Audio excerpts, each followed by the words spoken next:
He woke before the sun, laced his running shoes, and stepped into the cool stillness of dawn. Each breath was measured, each stride deliberate, chasing discipline, chasing control. His morning routine was sacred. Hydration, supplements, protein shakes, all finely tuned. And yet beneath the rhythm of discipline, something hollow echoed. He cared for the temple of his body, but forgot to ask who was supposed to dwell inside. At breakfast, the plate was flawless. Oats, fruit, almonds arranged like art. He tracked every macro, every calorie, fed his muscles but ignored his spirit. No prayer, no pause, no word from God, just fuel, measured and consumed.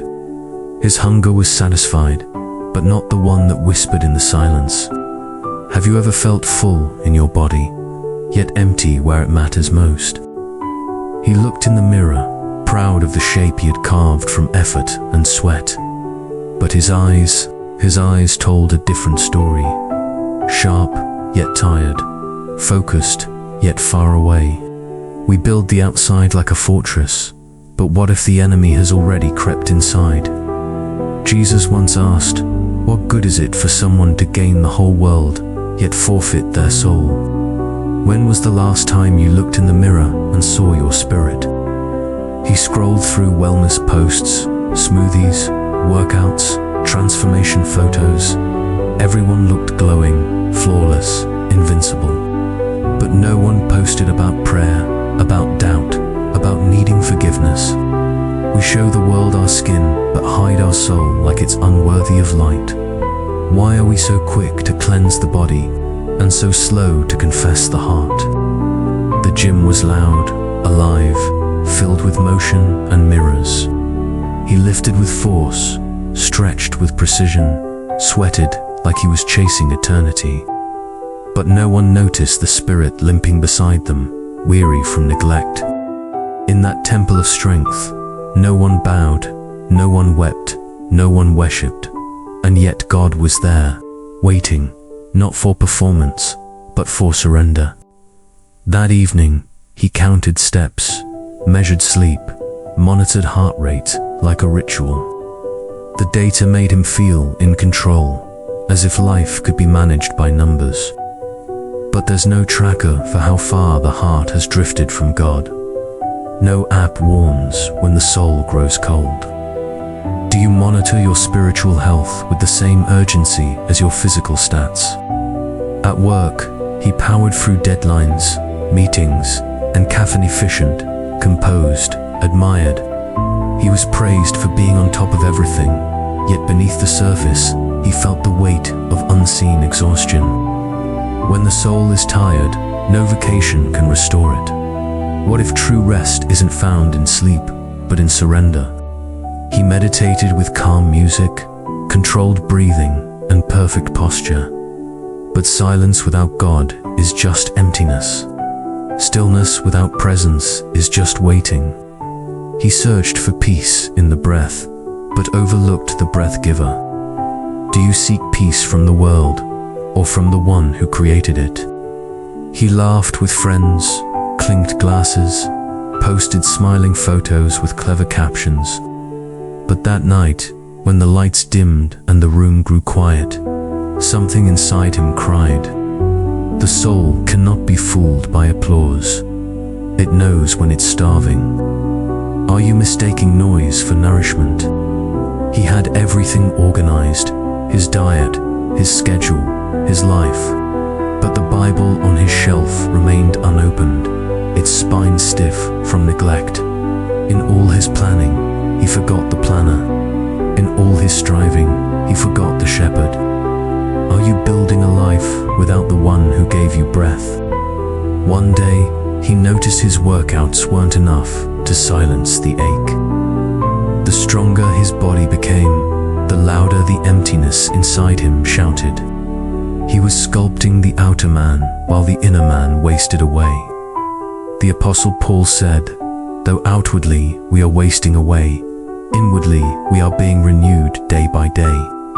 But how can there be renewal without presence? He bought new supplements, signed up for new programs, read all the self-help books, but none of them told him how to heal guilt or quiet shame or find peace in the middle of the night. They offered solutions for the flesh, but not for the fracture within. What book are you reading when your soul needs healing? He stood beneath the sky, body still, mind racing. The stars said nothing, and the wind whispered no answer. He asked, "Is this all there is?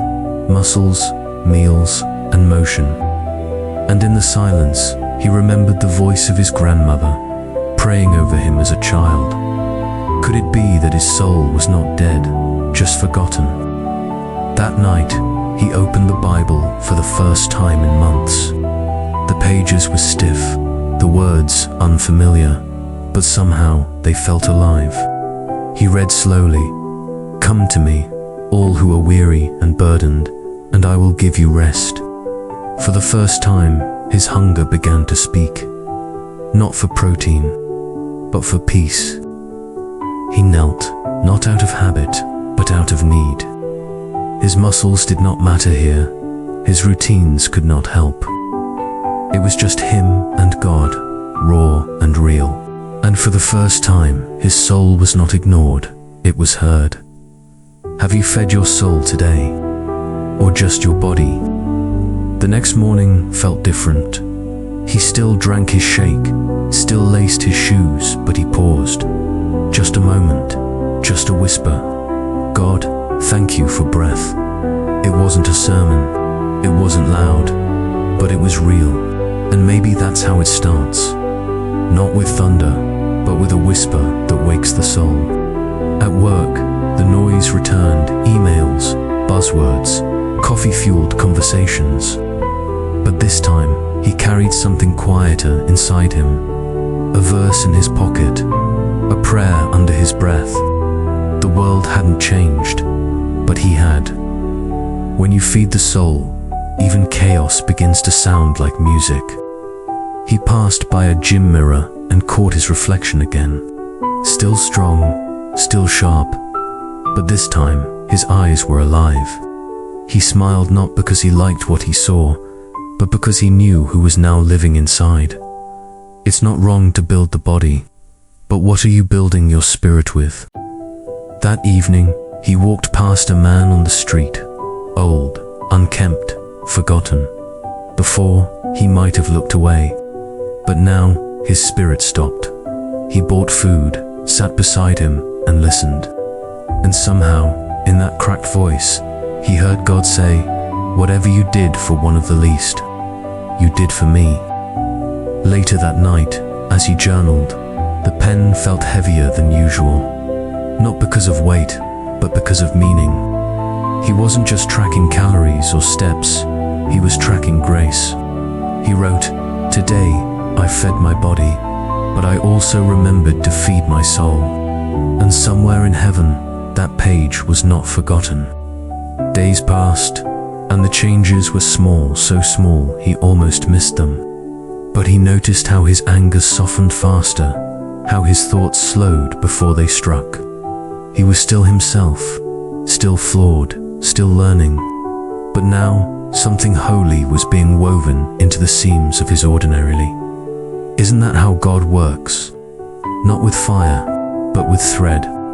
One morning, he skipped the gym not from laziness, but from longing. He walked, instead, slowly, through a park where dough still kissed the grass. Each breath felt like prayer, each step like surrender. He realized then, he didn't need to be strong to be whole. He just needed to be still with God. That evening, as he watched the sunset from his window, he whispered, "Thank you." No list, no need, just thanks. And in that whisper was the weight of every small victory the prayers said. The pride surrendered, the soul remembered. Gratitude doesn't require perfection, only present. He began sharing verses on sticky notes at work, not to preach, but to remind, "You are loved, don't be afraid." He didn't need applause. He just knew that sometimes A soul starving in silence only needs one word of light. Have you ever shared what saved you? And then one day, he caught someone else praying quietly in the break room. Their eyes met.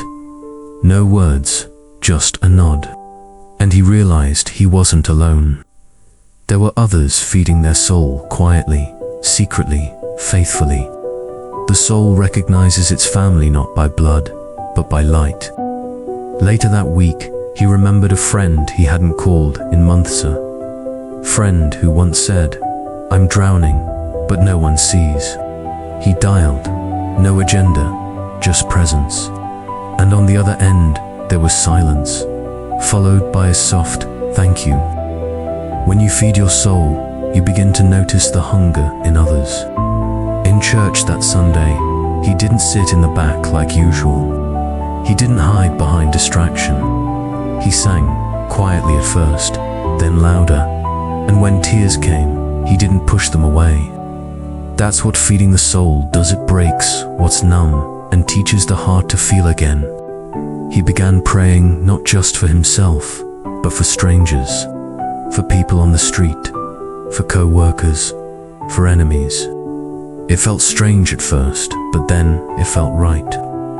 Because once your soul starts to breathe, it doesn't just inhale, it gives back. And prayer is how the soul exhales peace. That night, he looked back on the week. The gym still mattered. The food still mattered. But now, they weren't everything. Now, they were tools, not the temple. The temple was inside, where God had been waiting all along. Have you confused the tools with the treasure? And as he turned off the light, he whispered again, "God, thank you for not giving up on me." There was no thunder, no vision, just peace.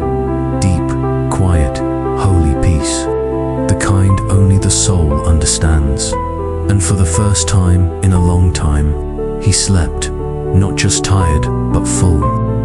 The next morning, he woke before his alarm, not from restlessness, but from a subtle joy, the kind that doesn't shout, but simply is. He sat by the window, letting the light hit his face, breathing deeply. He didn't need answers, he needed presence. And somehow, that was enough. He passed the mirror again, same body, same face, but something inside had shifted. It was no longer about what others saw. It was about who he was when no one else was looking. He asked himself, is this body a billboard for ego or a temple for God? And deep down, he knew the answer. A friend asked him, "You've changed. What happened?" He didn't give a sermon. He just smiled and said, "I remembered I have a soul." That was it. No argument, no agenda, just truth. Because sometimes, the most powerful testimony is the life that no longer craves attention. He began noticing the little things, again the sound of leaves rustling, a child's laughter, the way light touches water. These weren't distractions anymore. They were reminders. Reminders that God hides his fingerprints in the details. You just need eyes that have been quieted by grace. And then, on a quiet Sunday evening, he wrote in his journal, "The body is strong, the spirit is alive, and I am finally whole. Not perfect, not finished, but whole." And maybe, just maybe, this is what it means to truly live when the soul and the body walk together again, in step with God. The next week, during a heavy workout, he paused mid-rep. His muscles burned, his lungs strained, but something in his spirit whispered, "You're not here to prove, you're here to steward." He sat in silence, the weight still on the bar, realizing that even strength can become an idol if you forget who gave it.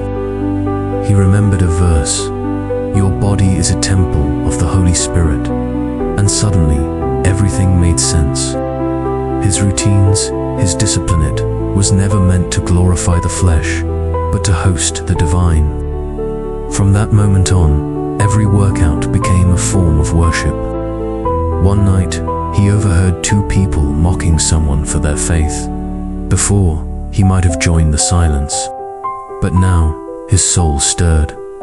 Gently, he said, "Faith isn't weakness. It's choosing to hope when everything says don't." The room went quiet, and for once, silence became sacred. He started seeing his struggles differently, not as obstacles, but invitations. Each frustration, each failure, each flaw whispered, "Let me in." And so, he did. He stopped hiding his broken parts from God and began offering them like gifts. Because grace isn't for the polished, it's for the willing. And one morning, in that same mirror he used to fear, he stood still.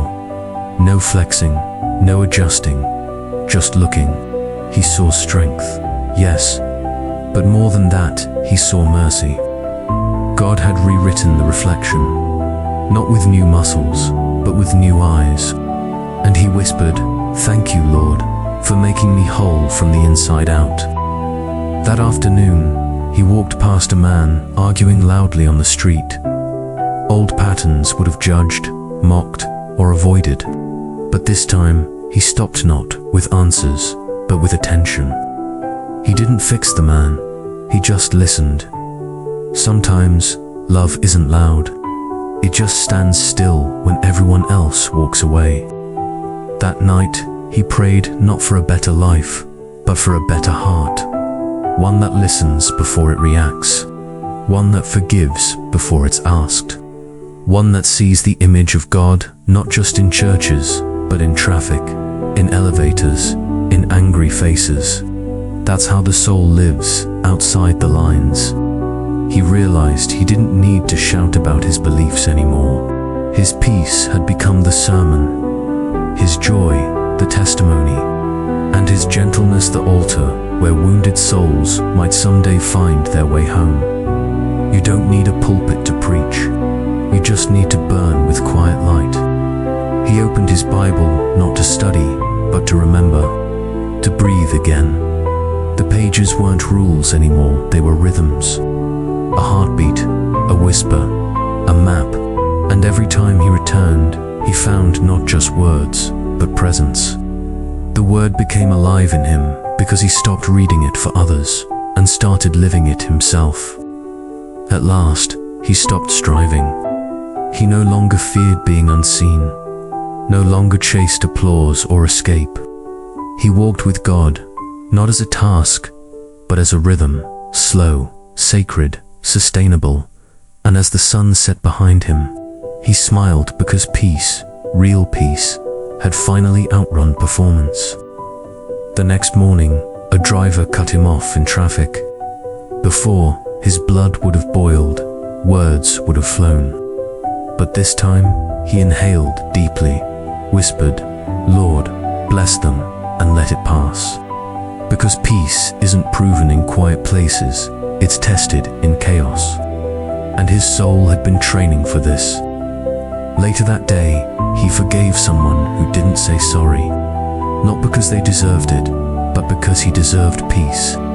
He had learned that holding on to anger was like gripping a burning coal, hoping the other would feel the flame. But Christ had offered a better way, and he chose it. That evening, a storm rolled in. Thunder cracked and rain slammed the windows. But inside, he lit a single candle and read Psalm 4-8. "In peace I will lie down and sleep. For you alone, Lord, make me dwell in safety." The storm was loud, but the word was louder. He thought about anger again, not as an enemy to fear, but a fire to be mastered. In the hands of God, even fire can purify. And so he asked, "Lord, don't just tame my temper, transform it. Make it fuel for compassion, not destruction." And slowly, the flame changed color. And as the day ended, he looked up to the stars and smiled. Not because he had conquered anger forever, but because he was no longer its slave. He had found a better master, one who walks on water, calms storms, and whispers, "Peace." Be still. That voice had become his own.